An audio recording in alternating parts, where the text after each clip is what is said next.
ब्रह्मांड में जब जब अहंकार और अधर्म बढ़ा है, तब तब ईश्वर ने कोई संकेत दिया है।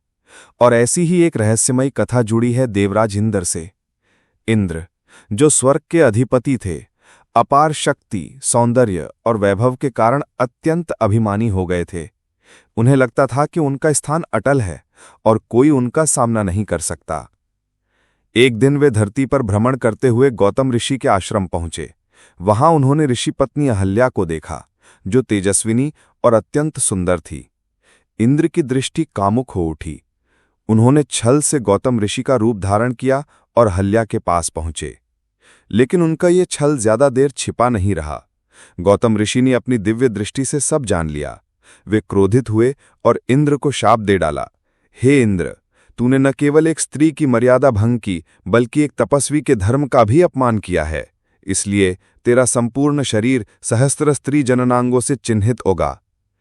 इंद्र का रूप भयानक और अत्यंत अपमानजनक हो गया। वे लज्जित हुए, भयभीत हुए। देवताओं ने भी उनका साथ छोड़ दिया। वे ब्रह्मा और विष्णु के पास पहुंचे और क्षमा याचना की। तब उन्हें तपस्या करने की सलाह दी गई। इंद्र ने वर्षों तक गंगा तट पर कठोर तपस्या की।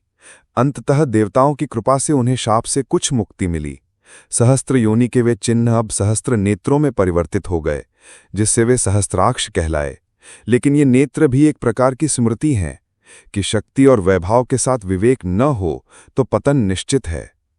ये कथा केवल इंद्र की नहीं, बल्कि हर उस आत्मा की है जो अपने कर्मों से सीखकर प्रायश्चित की अग्नि में तप कर स्वयं को शुद्ध करती है।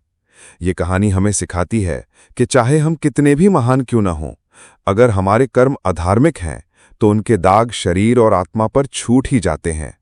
क्षमा, प्रायश्चित और तपस्या ही उद्धार का मार्ग है।